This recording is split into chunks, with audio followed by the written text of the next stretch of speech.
मेहनती किसान, बदलते भारत की शान।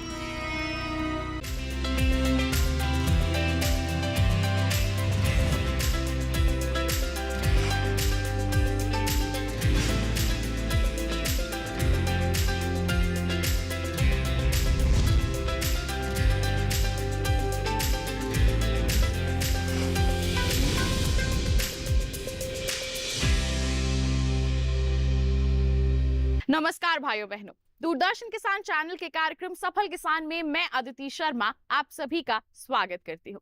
किसान भाइयों बहनों, हमारे देश में कृषि के क्षेत्र को मजबूती प्रदान करने के लिए, हमारे किसानों को सशक्त बनाने के लिए, उनकी खेती किसानी को उन्नत बनाने के लिए एक अभियान चलाया जा रहा है, विकसित कृषि संकल्प अभियान।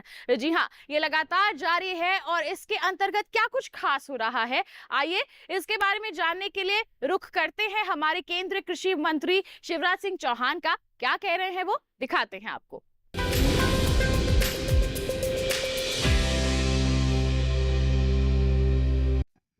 पवित्र देव भूमि में आकर शरीर, मन, बुद्धि, आत्मा एक अलग ऊर्जा से भर जाती है। आज विकसित कृषि संकल्प अभियान के लिए यहाँ आया हूँ और मैं प्रसन्न इसलिए हूँ कि प्रदेश सरकार जो काम यहाँ कर रही है उसके परिणाम यहाँ दिखाई दे रहे हैं। उत्तराखंड फलों का हब बनने का सामर्थ्य रखता है। यहाँ के अलग अलग फल, लीची, आड़ू, सेब, लेवेंडर की खेती अभी हमने देखी, बासमती चावल, यहाँ कटहल और बाकी सब्जियां, यहाँ का मड़वा जैसा ऑर्गेनिक उत्पाद, मोटा अनाज सचमुच में अद्भुत है। आज कई किसानों ने अपने सफल प्रयोग इस अभियान के बीच बताए हैं।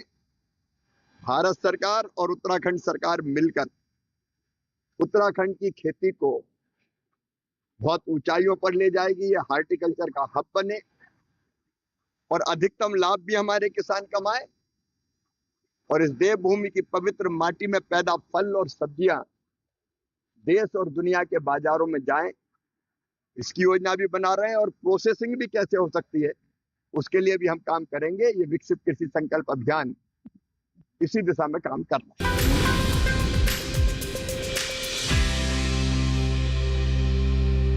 तो इस अभियान के माध्यम से हमारे किसानों को सफल बनाने का प्रयास किया जा रहा है, लेकिन हमारे देश में कई ऐसे किसान भी हैं जो पहले ही सफलता की ऊंचाइयों को छू चुके हैं और ऐसे ही एक सफल किसान देवव्रत जी से हम आपकी मुलाकात करवाएंगे जो उत्तर प्रदेश के मखदूम में रहते हैं। इनके गांव का जिक्र करूं तो ये आगरा और मथुरा के बीच पड़ने वाला फरहा गांव है। जी हाँ, यहीं के निवासी हैं हमारे सफल किसान। साथ ही आपको जानकारी दें कि ये नौकरी भी करते हैं और साथ ही साथ सफलतापूर्वक बकरी पालन भी कर रहे हैं।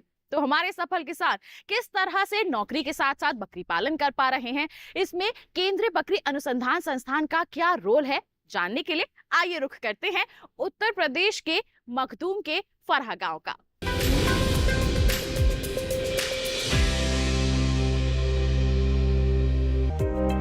मथुरा यूं तो भगवान श्री कृष्ण की जन्मभूमि के लिए जाना और पहचाना जाता है, लेकिन मथुरा से थोड़ी ही दूर पर हमारे सफल किसान देवव्रत भी आते हैं, जो भगवान श्री कृष्ण की तरह ग्वाले तो नहीं लेकिन एक चरवाहे के रूप में काम कर रहे हैं। इसी के साथ ही वो दूसरे किसानों के लिए मिसाल भी बन रहे हैं। देवव्रत ने बकरी पालन का एक ऐसा व्यवसाय चुना है जो कम लागत में भी बढ़िया मुनाफा देता है। ये फार्म मैं 2017 चला रहा हूँ और इससे पहले मैं चार्टर्ड अकाउंटेंट के अंडर में काम करता था। वहाँ मैंने 3.5 साल काम किया। उसके बाद मैंने गुड़गांव में जॉब किया। जॉब करने के बाद मुझे वहाँ ठीक नहीं लगा, वहाँ बहुत दिक्कत होती थी मुझे रहने खाने में। तो वापस मैं यहाँ आया। यहाँ आके मैंने सोचा क्या करूँ। मेरे फादर ने बोला कि तू ये सब ट्राई कर सकता है एनिमल हस्बेंड्री में जो भी है। तो मैं पोल्ट्री में गया, पोल्ट्री का फिशीज़ में गया। मेरा वहाँ भी मन नहीं लगा। फिर मुझे किसी ने बताया कि यहाँ CIRG एक ट्रेनिंग सेंटर है, वहाँ पे आप बकरी का काम देख सकते हो। फिर मैं CIRG गया, वहाँ डॉक्टर MK सिंह सर से मिला मैं। उन्होंने मुझे गाइड किया, उन्होंने ही एक तरीके से मेरा एक फार्म ओपन करवाया। उनका बहुत सपोर्ट रहा।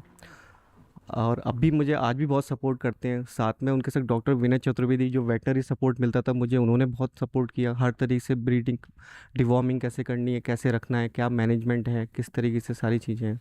जो 7 दिन की ट्रेनिंग है उसमें भी सारी चीज़ें बताई जाती हैं, पर वो कुछ चीज़ें दिमाग में नहीं रह पाती, तो साथ के साथ वो मुझे अपडेट करते रहते थे। तो सेकेंडरी मेरा ये बकरी का है। प्राइमरी मेरा वर्क फ्रॉम होम जॉब करता हूँ मैं as a customer service D2H company में। और ये जो काम है मेरा सुबह दोपहर शाम 3 टाइम मैं इसको देखता हूँ। बाकी मैं फ्री रहता हूँ, तो इसलिए मैंने साथ के साथ जॉब भी पकड़ लिया है। वहाँ से भी मुझे कुछ अच्छा पैसा मिल जाता है और इससे मुझे साल का 2 से 2.5 लाख रुपए मैं कमा लेता हूँ खर्चे के अलावा। CIRG से ट्रेनिंग लेने के बाद देवव्रत ने शुरुआत में 11 बकरी के लिए शेड बनाया, जहां वो धीरे धीरे इनकी संख्या बढ़ाते रहे। देवव्रत सर्दी में इन बकरियों का खान पान और उनके शेड का खास ख्याल रखते हैं। बरसात में शेड में चूने का छिड़काव करते हैं। इसके साथ देवव्रत टीकाकरण का भी खास ख्याल रखते हैं। देवव्रत साल में 2 बार ब्रीडिंग कराते हैं, जिसके बाद 150 दिन में बकरी बच्चा देती है। इनकी प्रेगनेंसी के 100 दिन बाद बकरी का खास ख्याल रखा जाता है। साल में ईयरली मैं 2 बार ब्रीडिंग लेता हूँ इनसे। और इसका जो साइकिल है बच्चे का, तो ये है करीब 150 दिन के अंदर एक बकरी बच्चा दे देती है। तो जो एवरेज आता है वो 1.5 बच्चों का एवरेज आता है। जैसे 10 बकरी है तो आप मान के चलिए आपके 15 बच्चे होंगे, जिसमें से आधे मेल आधे फीमेल। प्रेग्नेंट जब बकरी हो जाती है तो उसके जब करीब 100 डेज ओवर हो जाते हैं, उसके बाद उनका हम स्पेशल टेक केयर करते हैं। उनको प्रॉपर डाइट और प्रॉपर उनका, ताकि बच्चे भी तंदुरुस्त पैदा हुए और बकरी को भी कोई दिक्कत ना हो। डिलीवरी होती है, उसके बाद उस बच्चे को हमें बहुत ध्यान से रखना पड़ता है शुरुआत के दिनों में 8-10 दिन। बाकी फिर धीरे धीरे नॉर्मल हो जाता है। बकरी पालन के बारे में दिल्ली के एनिमल प्रोडक्शन एंड ब्रीडिंग के ADG ज्ञानेंद्र कुमार गौड़ बताते हैं कि पहले 50% गरीब लोग ही बकरी पालते थे, जो बकरियों का ढंग से रखरखाव नहीं कर पाते थे। ऐसे में किसानों को जो मिलता था उसमें संतुष्ट हो जाते थे। लेकिन आज के समय में ऐसा नहीं है। आज के दौर में किसान बेहतर करने की चाह में आगे बढ़ रहा है। आजादी के समय देश में 47 मिलियन बकरियां थी, जो आज करीब 150 मिलियन बढ़ गई हैं। ज्ञानेंद्र कुमार गौड़ बताते हैं कि बकरी के दूध में कई औषधीय गुण हैं, जो गठिया, एलर्जी या अस्थमा के रोगियों के लिए फायदेमंद है। दुग्ध उत्पादन के लिए हम बकरियों को बहुत अच्छी तरीके से पाल रहे हैं, इसमें कोई दो राय नहीं है। लेकिन आजकल एक नया कंसेप्ट हम लोगों के सामने आ रहा है कि जो दूध बकरी से हमको मिल रहा है उसके अंदर औषधीय गुण हैं। ये गुण दर्शाते हैं कि इसको आसानी से डाइजेस्ट किया जा सकता है और इसके पीछे साइंटिफिक कारण है। जैसे जो बकरी का दूध है उसके फैट जो ग्लोबुल्स हैं वो छोटे होते हैं। इसके साथ ही अगर हम देखें तो जो शॉर्ट चेन फैटी एसिड्स हैं या मीडियम चेन फैटी एसिड्स हैं उनकी मात्रा कंपैरेटिवली इसके अंदर वो ज़्यादा होती है और जो फैट है वो कम्प्लीटली इमल्सिफाइड फॉर्म में रहती है। इसके अलावा जो कॉम्बिनेशन है लिपिड्स का वो एक बहुत अच्छा इस दूध के अंदर मिलता है। कुल मिलाकर आप कह सकते हैं कि जो बकरी का दूध है उसका महत्व अब दिन पर दिन आगे बढ़ रहा है और लोग इसको प्रेफर कर रहे हैं अपने बच्चों के लिए और अपने स्वयं के आहार में सम्मिलित करने के लिए। बकरी किसानों की तरक्की के लिए केंद्रीय बकरी अनुसंधान संस्थान ट्रेनिंग कराता है। इस ट्रेनिंग का मुख्य उद्देश्य बकरी पालकों को जागरूक करना और उन्हें नई तकनीक के बारे में बताना है। ट्रेनिंग के दौरान वैज्ञानिक तरीके से बकरी पालन के बारे में भी बताया जाता है, जो किसानों के लिए कई मायने में मददगार साबित होता है।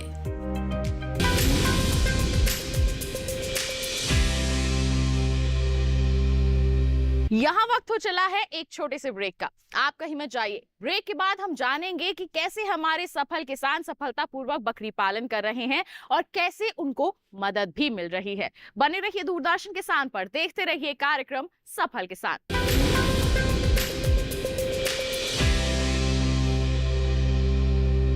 आज देश का किसान बढ़ा रहा है कृषि आधारित उद्योग की ओर कदम। उसकी इस यात्रा में साथ है SBI का agri and food enterprise loan. हर प्रकार की फूड प्रोसेसिंग तथा कृषि निर्यात इकाई के लिए संपूर्ण समाधान। ये लोन उपलब्ध है 1 लाख से 100 करोड़ की धनराशि तक और इसको चुकाने की समय सीमा है अधिकतम 10 साल। क्रेडिट गारंटी कवर की सीमा तक शून्य कोलेटरल सिक्योरिटी। SBI का agri and food enterprise loan बन रहा है किसान की उन्नति का आधार।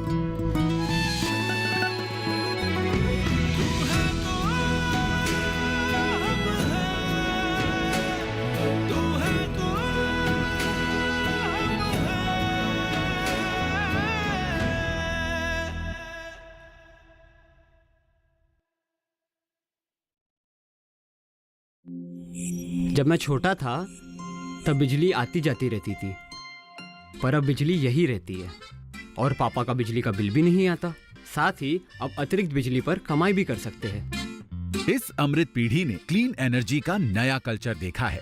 यही युवा बनाएंगे विकसित भारत।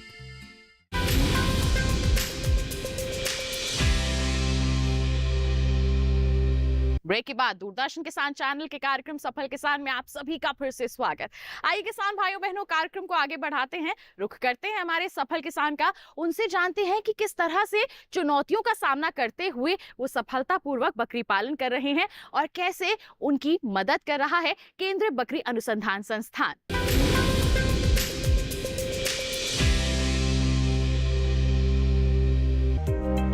देवव्रत केंद्रीय बकरी अनुसंधान संस्थान से ट्रेनिंग लेने के बाद आज एक साथ दो काम कर रहे हैं। एक तो घर से ही नौकरी कर घर वालों को समय दे पा रहे हैं, दूसरा बकरी पालन के जरिए खूब मुनाफा भी कमा रहे हैं।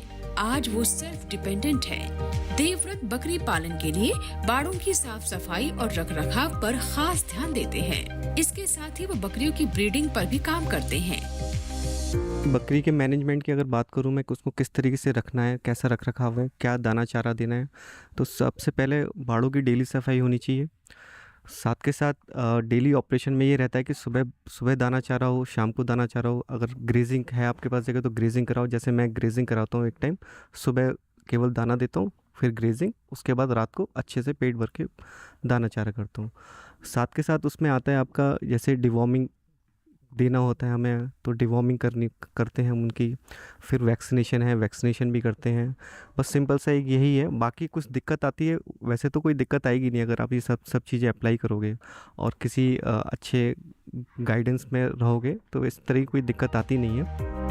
केंद्रीय बकरी अनुसंधान संस्थान के निदेशक डॉक्टर मनीष कुमार चाटले बताते हैं कि 1979 से संस्थान लगातार बकरी पालन और उससे जुड़े किसानों के लिए रिसर्च कर रहा है।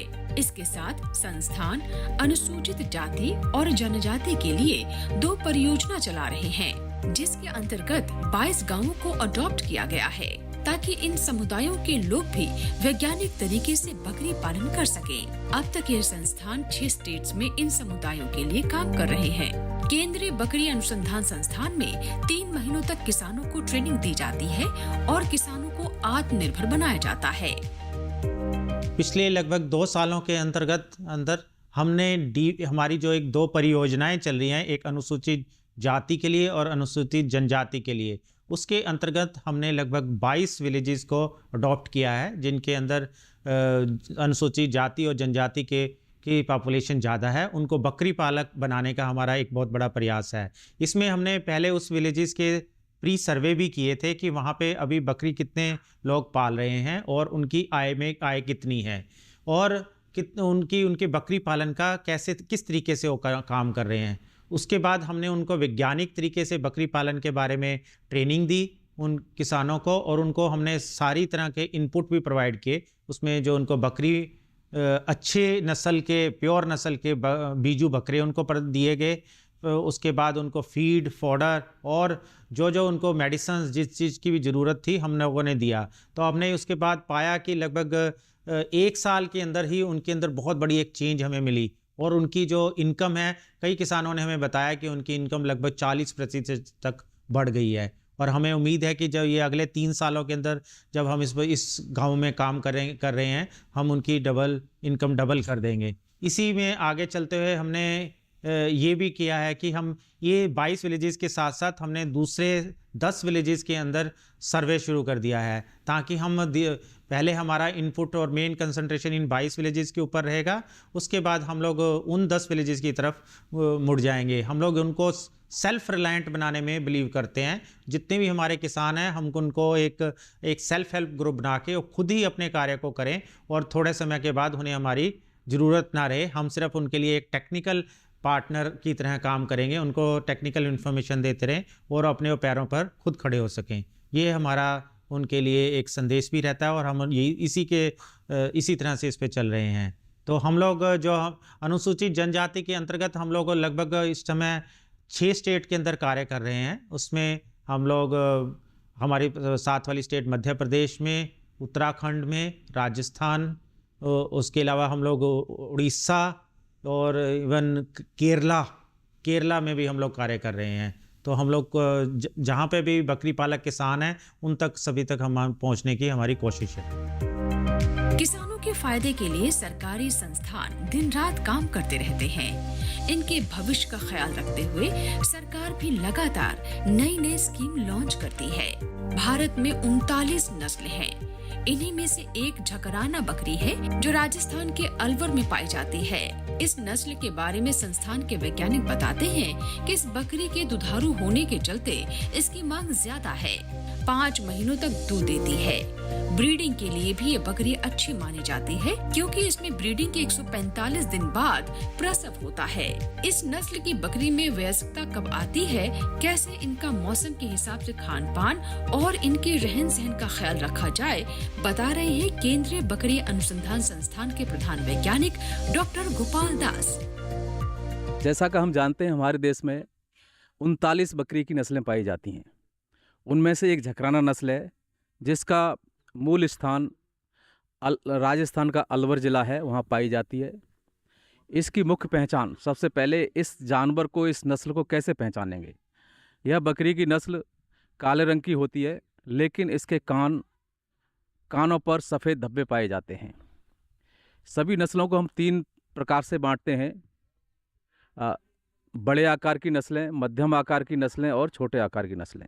इन तीनों में जो झकराना नस्ल है हमारी बड़े आकार वाली नस्ल है, इसमें वृद्धि दर ज़्यादा होती है और इसके अलावा इसके जो अन्य गुण हैं, इसमें जुड़वा बच्चा पैदा करने की दर, इसमें लगभग 70% बकरी जुड़वा बच्चा पैदा करती हैं। और दूध उत्पादन जो हमारी आजकल 6 नस्लें हैं देश में, उनमें से एक है, बहुत ही मुख्य नस्ल है। इसको हम दुधारू बकरी की नस्ल कहते हैं। इसका दूध का उत्पादन प्रतिदिन 1.5 लीटर से ज़्यादा है और इसका दुग्ध काल 5 महीने से ज़्यादा है, इसलिए इसको दुधारू नस्ल कहा जाता है। अब आता है कि इसकी हम प्रजनन या ब्रीडिंग किस तरह से कराएं जिससे कि हमारा उत्पादन अच्छा हो। बड़ी नस्ल है इसलिए इसमें मैच्योरिटी यानी वयस्कता 12 महीने पर आती है। जब इसके मादा बच्चे 12 महीने के हो जाते हैं, हम पहली बार इसकी ब्रीडिंग कराते हैं।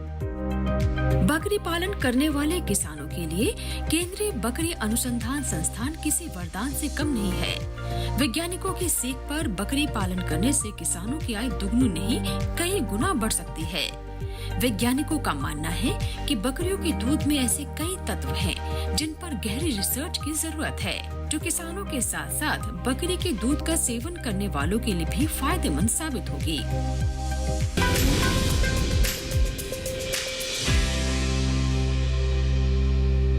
कार्यक्रम में फिलहाल वक्त हो चला है एक और छोटे से ब्रेक का। आप कहीं मत जाइए, ब्रेक के बाद हम आपको बकरी पालन से जुड़ी कुछ खास जानकारियां देंगे। बने रहिए दूरदर्शन किसान पर, देखते रहिए कार्यक्रम सफल किसान।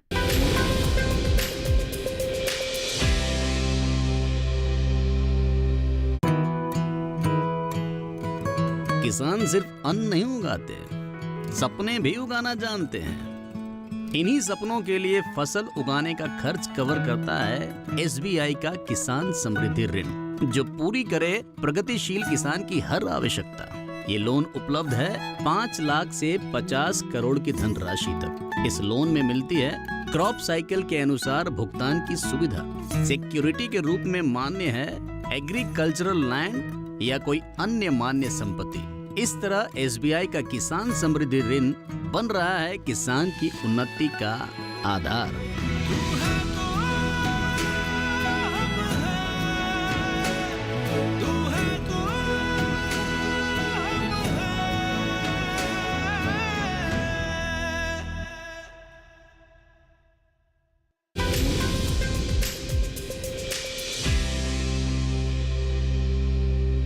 ब्रेक के बाद दूरदर्शन किसान चैनल के कार्यक्रम सफल किसान में आप सभी का फिर से स्वागत है। आइए कार्यक्रम को आगे बढ़ाते हैं और बकरी पालन से जुड़ी कुछ खास जानकारियां हासिल करते हैं।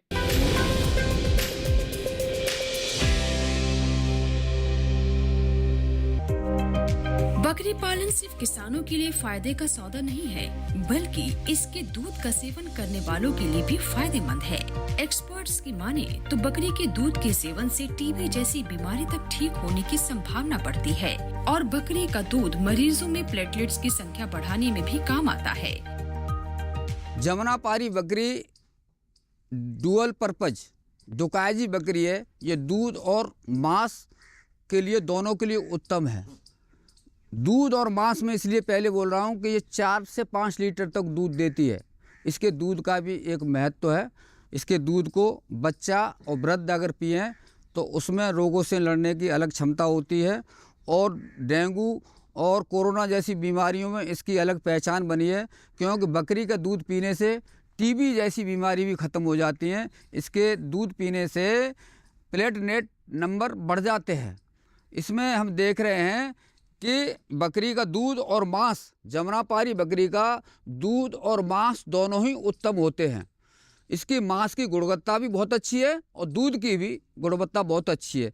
दूध का अगर हमारे संस्थान में जो दूध से पनीर बनाया जाता है, मैं आपको दावे के साथ कह सकता हूँ कि इसका पनीर एक बार आप खा लेंगे तो मार्केट में बिकने वाले पनीर को आप हमेशा के लिए छोड़ देंगे। इतना स्वादिष्ट, इतना स्पंजी और इतना प्योर होता है। जब हम 1 बकरी या 2 बकरी अपने घर पर पालेंगे जमुनापारी, तो आपको कहीं से भी दूध लेने की, बाहर से खरीदने की आवश्यकता नहीं होगी। किसान छोटी जगह में भी बकरी पालन आसानी से कर सकते हैं, लेकिन इसमें तरक्की करने के लिए सही जानकारी वैज्ञानिकों की लैब से किसानों के लैंड तक पहुंचाना जरूरी है। इसके साथ ही किसानों को पढ़ाई लिखाई पर भी थोड़ी अहमियत देने की जरूरत है। जैसे हमारे सफल किसान देवव्रत कॉर्पोरेट जगत में काम करने के साथ साथ एक किसान होने की जिम्मेदारियां भी बखूबी निभा रहे हैं। पापा साफ़ सफाई मेरे पापा डेली, और उनका हरा चारे की व्यवस्था मेरे पापा प्रबंध करते हैं। मेरी माँ, जब मैं नहीं रहता तो मेरी माँ पूरे जानवरों को देखती हैं। जो चीज़ मैं करता हूँ फिर मेरी माँ देखती है उस चीज़ को। वो मुझसे फ़ोन से कोऑर्डिनेट करती हैं क्या करना है क्या नहीं करना है। अब मेरी माँ सारी चीज़ सीख गई, दवाई लगाना, देना, वो सब मुझे मैं भी सीखा। CRG के डॉक्टर ने मुझे सिखाया काफ़ी चीज़ें। साथ के साथ मेरी माँ भी सीखती जा रही हैं चीज़ों को। परिवार के बिना मेरा व्यवसाय आगे नहीं बढ़ सकता और परिवार के बिना किसी का भी चीज़ें कोई आगे नहीं बढ़ सकती। ये मैं आप सभी लोगों से कहना चाहूँगा। 2017 में संस्थान से ट्रेनिंग लेने के बाद हमारे सफल किसान देवव्रत की जिंदगी काफी हद तक बदल चुकी है। आज वो खूब तरक्की कर रहे हैं, लेकिन इन सब चीजों के लिए वो खास ख्याल रखते हैं। बकरियों के खान पान का, मौसम के हिसाब से उनके रहन सहन का और बकरियों के टीकाकरण का, जो उन्हें बीमारियों से बचाने का काम करते हैं। देवव्रत आज दूसरे किसानों को भी बकरी पालन की ओर अग्रसर होने के लिए प्रेरित करते हैं। मैं युवाओं को बताना चाहूँगा कि जो ये बकरी पालन का जो बिज़नेस है ये बहुत अच्छा है। मैंने 10-11 से शुरू किया था। आज की डेट में मेरे 40+ जानवर हैं, पर मेरा इससे अच्छा रोटेशन बना हुआ है कि 2 से 2.5 लाख रुपए मैं हर साल कमा लेता हूँ। साथ के साथ मैं जॉब भी करता हूँ। आप लोगों से भी अनुरोध है कि आप एग्रीकल्चर में थोड़ा देखें, इसमें भी बहुत स्कोप है। अब तक मिली तमाम जानकारियों के बाद इतना तो समझ आ ही गया है कि पशुपालन सभी लिहाज से फायदे का सौदा है, लेकिन इसमें सबसे बड़ी समस्या आती है इसे सुचारू रूप से व्यवस्थित करने की, जिसके लिए हमेशा तत्पर रहना पड़ता है। इसकी देखरेख करनी पड़ती है, तभी जाकर किसानों को उनकी मेहनत का असली फल मिलता है।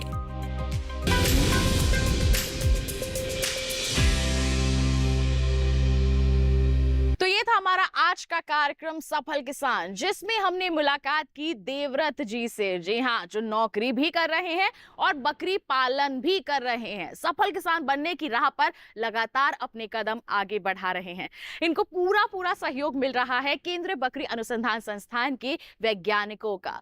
तो किसान भाइयों बहनों, अगर आप भी इस राह पर आगे बढ़ना चाहते हैं तो निश्चित तौर पर आप अपनी खेती किसानी को, अपनी बकरी पालन को या फिर किसी भी पशु के पालन से जुड़कर उन्नत बना सकते हैं। आपको पूरा सहयोग दिया जाएगा। तो उम्मीद करते हैं आज के हमारे इस सफल किसान की दास्तान को जानकर आप इनसे जरूर प्रेरित हुए होंगे। बता दें आपको, ऐसी ही कोई दास्तान अगर आपके पास है, आप हम तक पहुंचाना चाहते हैं, उसके लिए आप हमें ईमेल कीजिए। safalkisandd@gmail.com हमारी ईमेल आईडी है। आप हमें पत्र लिखिए। पता है हमारा सफल किसान, कमरा नंबर 77, CPC दूरदर्शन, खेलगांव, नई दिल्ली 110049। तो इसी वादे के साथ अगले अंक में हम फिर होंगे हाजिर। तब तक के लिए हमें दीजिए इजाजत, लेकिन आप बने रहिए दूरदर्शन किसान पर। नमस्कार।